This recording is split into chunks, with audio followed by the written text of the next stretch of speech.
Assalamualaikum warahmatullahi wabarakatuh. Alhamdulillah wassalatu wassalam ala rasulillah amma ba'd. Saya akan menjelaskan sedikit tentang nasionalisme dalam Islam.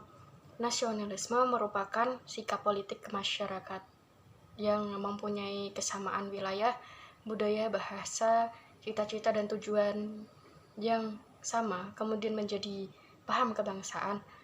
Keberagaman budaya, agama dapat menjadi sumber perpecahan di masyarakat yang tidak mustahil munculnya.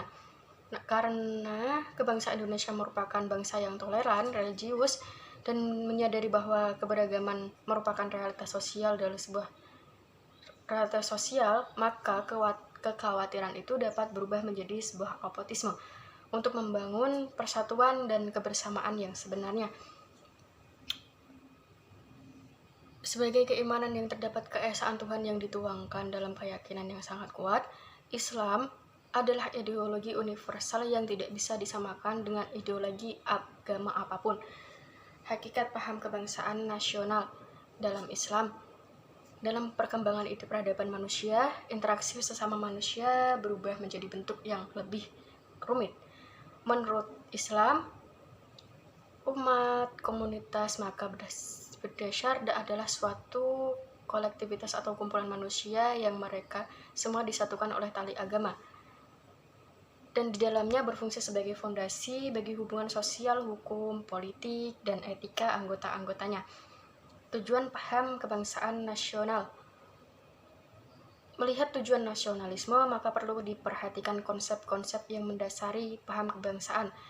Konsep-konsep yang dimaksud diantaranya adalah kesatuan, persatuan, asal keturunan, bahasa, adat istiadat, sejarah, dan cinta tanah air.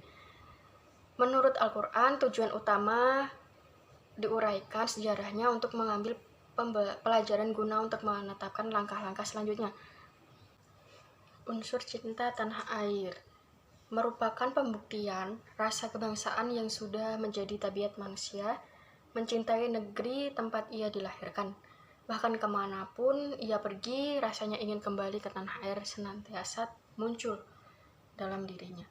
Dengan demikian, nasionalisme merupakan suatu paham kesadaran untuk hidup bersama sebagai suatu bangsa karena adanya kebersamaan, kepentingan, rasa senasib seperjuangan dalam menghadapi masa lalu dan masa kini.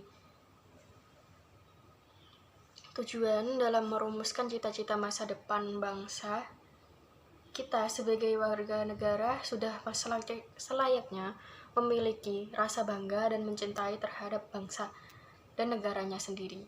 Akan tetapi, rasa bangga dan cinta tanah air kita terhadap bangsa negara ini dengan sewajarnya saja, bukan berarti mengagung-agungkan bangsa dan negara sendiri dengan menganggap lebih unggul, hebat dari bangsa lain.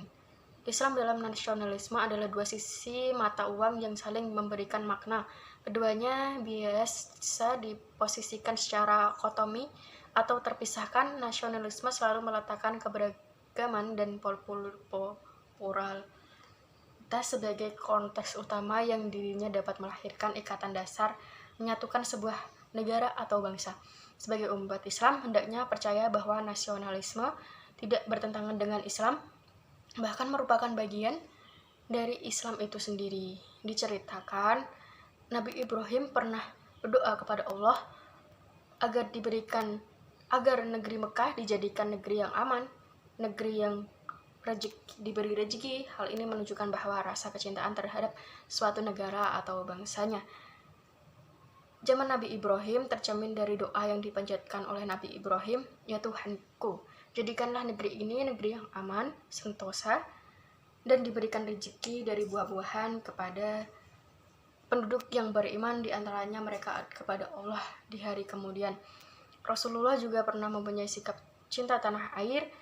Contohnya Nabi Muhammad sangat mencintai Mekah. Ketika ia harus pindah ke Madinah, Rasulullah sangat merindukan Mekah. Rasulullah pernah bersabda, cinta tanah air itu sebagian dari iman. Hadis Nabi di atas berpendapat bahwa menjadi seorang muslim yang baik tidak berarti menjadi seorang yang anti nasionalisme, karena nasionalisme tidak bertentangan dengan ajaran Islam, melainkan keduanya bersenyawa. Contoh cinta tanah air, nasionalisme orang Islam. Contohnya, mengadakan acara keagamaan, menyanyikan lagu Indonesia Raya, menghormati bendera merah putih, menghadiri acara-acara kemerdekaan, itu termasuk bukti cinta tanah air atau nasionalisme yang tidak menyimpang agama dan tidak termasuk hal yang syirik. Jadi, simpulannya bahwa nasionalisme yang dimaksud mengandung nilai tentang kecintaan terhadap tanah air, mempererat persaudaraan, bela negara untuk membebaskan diri dari kolonialisme. Nasionalisme diartikan sebagai demikian. Dengan ajaran Islam, sebaiknya bahwa merupakan bagian dari Islam karena mencerminkan nilai-nilai universal. Baik, terima kasih. Itu sedikit penjelasan dari saya. Jika ada kesalahan kata, mohon maaf. Wassalamualaikum warahmatullahi wabarakatuh.